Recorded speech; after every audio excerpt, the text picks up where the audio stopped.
Ugh, I could have put, oh, fuck. I could have put a cushion on this milk crate and it would have been so much better. Greetings, subscribers and newcomers. Welcome. Everyone's welcome. There's plenty of seats. Just take one. It's all right. Today's video is about my Supra. You may have seen it on the channel or not. You may have seen on the channel that I drive this. It's a car and it can do that. And it's good fun. It's very good. Yes. It's very good. But in the title, I put in 1JZ. For anyone who doesn't know, Toyota Supra, Mark IV, 90s car, they're meant to come out with a thing called a 2JZ. Inline 6, 3 litre engine. What I've put in there, 1JZ. It's a 2.5 litre inline 6. Did I mention turbo? You can get turbos and non-turbo variants. That's not today's video. We're talking about why did I do it? Because people think you're the Antichrist when you do these kind of acts. So really, I must say, I actually didn't swap anything. The actual story with the car is I bought it as a rolling shell. I bought the shell after I was midway through doing another car of mine, foolishly, but in hindsight, fucking genius. I'll give you the quick YouTube answer. Why did I put a 1J in? Was money. But it was 2018. It was decently affordable to put a 2J into a Supra, or for that matter. But I was 18 years old. And like most 18-year-olds, you're not swimming in cash. It's actually quite a scarce thing. So one's got to do with what he's got. Let me take you back. The year is 2018. I'm 18. I'm born in 2000. This is how it goes. Brilliant. Initially, it was during when I had a C18 DT swapped Corolla from 1973, the KE25, or in America's call it T27. I don't know. They're not that popular yet, they're still expensive. So I was in town, I saw a silver Supra pull up to the local car wash, the self-service car wash, where all good things happen. And, you know, it was a fella in dreadlocks, and I said, who is this man? And what is he doing in an RZ Supra? What does he do for a living? What is all this? What is this sorcery? Turns out he worked in a nursery. And then that was not an RZ Supra, that was a non-turbo Supra that had a 1J put into it. You see where I'm going with this? Nothing's original. Just copy what you see and don't tell anyone. No, this is my good friend Jack. And he gave me the talking to. I had all the same questions as you. I was just, what is this and why? Why would you do this hate crime? And he just said, oh, sounds pretty good. It's a manual turbo Supra. He's also owned the previous engine. He's owned both engines before doing the swap. And I think he owned another 1J Supra prior to. He knew what he was doing. And like, oh, 2JZ. He's like, that's a much more expensive engine to have what gain? Pretty much he said, do you have the budget to do it? No. Do I want to do it? No, because I don't want to break the parts. Like, you know, you can make 1,000 horse and then you can lose 1,000 horse when you fucking shatter everything. Because, yeah, it could or can or could make 1,000 horsepower.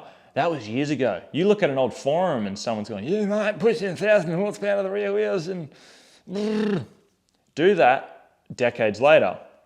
I'm thinking it's going to get a little tired. Or maybe not, maybe it is just black magic.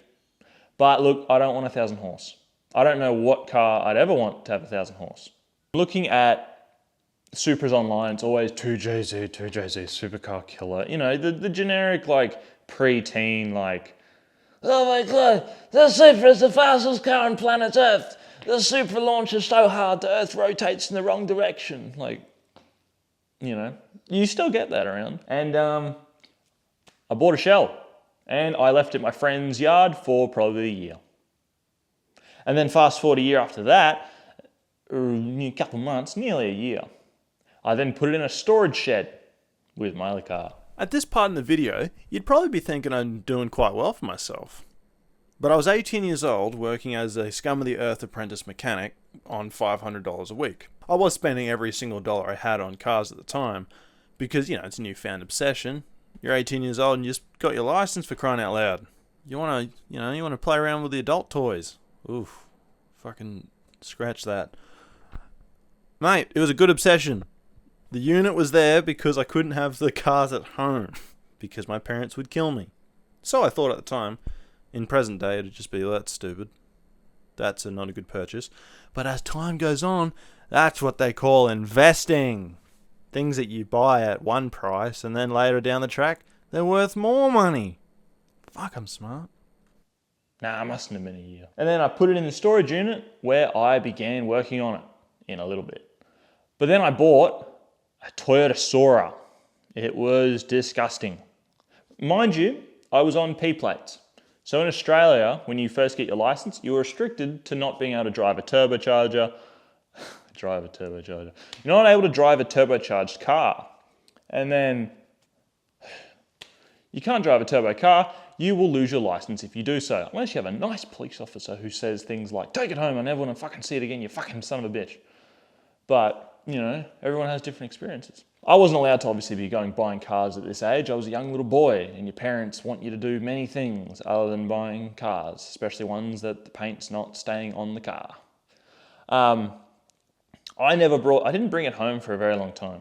I left it initially at front of my friend's workshop in the car park, and at night I'd go around and drive it just for a little bit because, you know, I'm excited. I've got the keys to a Turbo Supra sitting across town.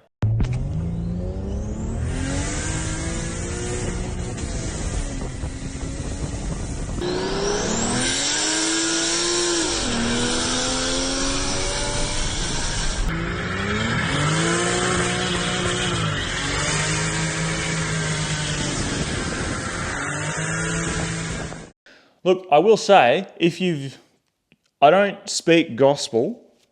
If you've got a 2J GTE, I'm not telling you to fork it out and put a 1J in it, because that would just be unwise. But it would be cool.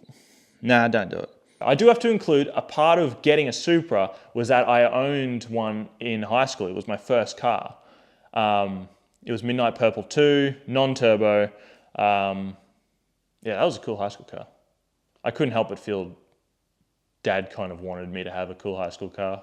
Because, there's safer options. The thing has no airbags. But again, this was before they were worth billions. I don't even know if I finished the story with Jack. But pretty much, met him. He explained that it was a great idea. I acted on it. Was putting it together in the storage unit. And, all the trials and tribulations of a 19-year-old working on a car that's not in the house, it's out somewhere else. All that.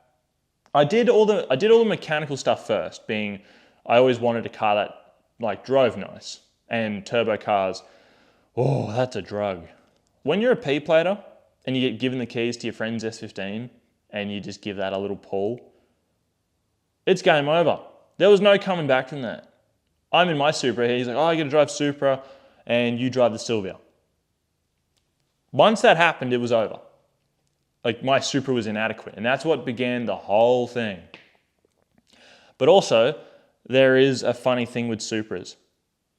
Not most people, but people that I've known that have had a Supra have always gone back to it if they can. I had a Mark III and a Mark IV at the exact same time, both with 1Js, except one had a limited slip and a W58, and the other one had an R154 and an open diff. They weren't driving at the same time though, otherwise that would have been so cool. No, I had a Mark III Supra that I had, and I had a 1J. And then this one, which was white at the time. So when I first got it, I have to tell you, when I first got it, it was white. All right, information about this car is that, I guess I could go into mods later. This video is going to be too big, but to make it short, 1J, it's 400 horsepower, it's got an R154, 5-speed manual, limited slip diff, a CAS 1.5 way. Look, this video is made for car people, so if you don't get the car terminology, I sympathize with you.